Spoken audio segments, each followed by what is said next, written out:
Вега. Пред СДСМ зурли и тапани за новоизбраниот лидер, во партијата разочарување и нови поделби.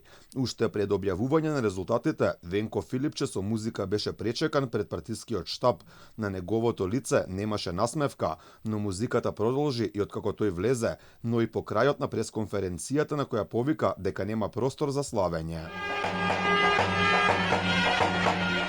Филипче, кој освои помалку од 10.000 гласови, на пресконференцијата со аплауз беше пречекан од десетина партиски членови.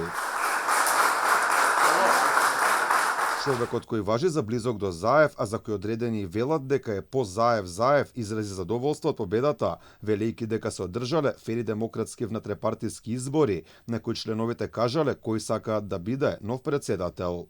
Сега е време за обнова на СДСМ и многу работа. Нема време за славење.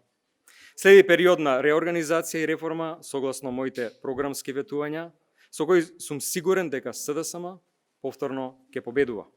Ова нема да биде ниту брзо, ниту лесно. Но јас знам дека нема друг начин да ја вратиме довербата кај членовите, освен да направиме вистински темелни промени. За разлика од Филипче, другите кандидати обвинија за нефер изборен процес. Јован Деспотовски вели дека воопшто не може да се зборува за избран председател на партија, кога дури 11.000 пријавени не излегле на гласање. Вели прво мора да се почека и рокот за приговори. Првото прашање е зашто на тие 10.000 луѓе, односно 11 веројатно веќе. Денеска не им беше возможно да гласат или да се појави воопшто на гласање.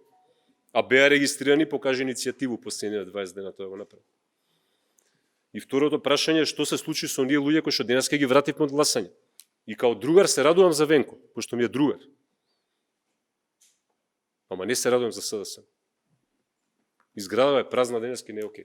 Според Бајдевски проблем било што не бил одржан ниту отчетниот конгрес, а порача и дека мора да се проверат обвинувањата на Славјанка Петровска, која на 2 дена пред изборите се повлече од трката. Таа по изборите обвини дека одредени луѓе ја заробиле партијата пишувајќи на Facebook: "Се боревме против заробена држава, добивме заробена партија." Сметам дека требаше да се затворат и некои дилеми околу одредени работи што се случува во однос на изборите, во однос на списоците на нашето членство и така натаму. И сметам исто така дека тоа може би допринесе за еден ваков мал одзив на овие избори.